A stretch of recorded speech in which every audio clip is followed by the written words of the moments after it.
Assalamualaikum warahmatullahi wabarakatuh. Perkenalkan, nama saya Najah Istiqomah. Di sini saya akan presentasikan tentang sejarah perumusan Pancasila. Jepang masuk ke Indonesia pada tahun 1942.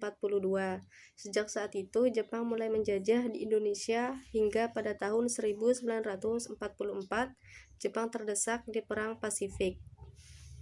Sehingga Letnan Jenderal Kumakichi Harada menjanjikan kemerdekaan untuk Indonesia. Sebagai realisasi hal tersebut, maka pada tanggal 1 Maret 1945 dibentuklah BPUPKI.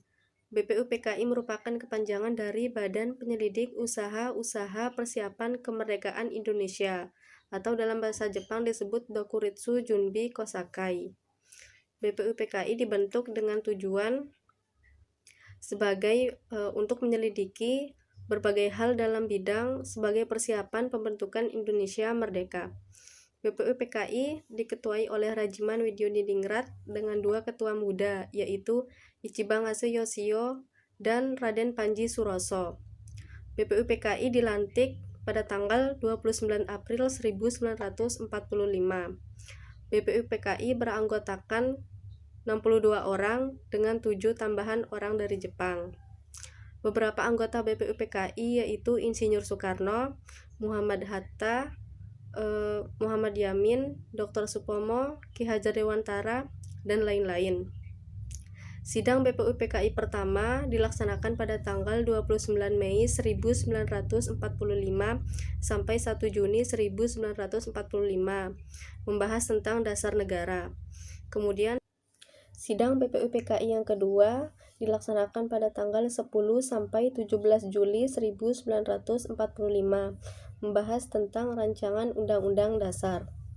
Pada tanggal 11 Juli 1945, Panitia Perancang Undang-Undang membentuk panitia kecil yang beranggotakan 7 orang, yaitu Mr. Supomo sebagai ketua, Mr. Wongsonegoro, Ahmad Suparjo, A.A. Maramis, R.P. Singgih, Kyai Haji Agus Salim, dan Sukiman. Sidang BPUPKI dilaksanakan di Gedung Chousangin yang sekarang merupakan Gedung Pancasila. Rumusan dasar negara menurut Mr. Supomo yaitu persatuan, kekeluargaan, keseimbangan lahir batin, keadilan rakyat, dan musyawarah. Rumusan dasar negara menurut Muhammad Yamin yaitu pri kebangsaan, pri kemanusiaan, pri ketuhanan, pri kerakyatan, dan kesejahteraan rakyat. Kemudian rumusan tersebut disampaikan secara tertulis dalam rancangan pembukaan Undang-Undang Dasar Republik Indonesia yang rumusannya berbunyi ketuhanan yang Maha Esa, kebangsaan persatuan Indonesia, rasa kemanusiaan yang adil dan beradab, kerakyatan yang dipimpin oleh hikmat, kebijaksanaan dalam permusyawaratan perwakilan, keadilan sosial bagi seluruh rakyat Indonesia. Rumusan dasar negara menurut Soekarno yaitu kebangsaan Indonesia, internasionalisme atau perikemanusiaan, mufakat atau demokrasi, kesejahteraan sosial, dan ketuhanan yang berkebudayaan.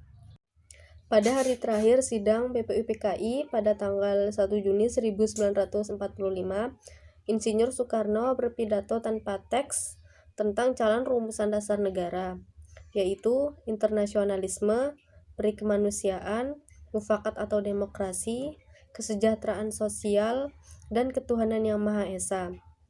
Kemudian untuk memberikan nama pada kelima dasar negara tersebut, Insinyur Soekarno mengusulkan nama Pancasila, yang artinya panca 5 dan sila dasar. Maka pada tanggal 1 Juni 1945 dianggap sebagai hari lahirnya Pancasila. Sekian presentasi dari saya, kurang lebihnya mohon maaf. Semoga bermanfaat. Terima kasih. Wassalamualaikum warahmatullahi wabarakatuh.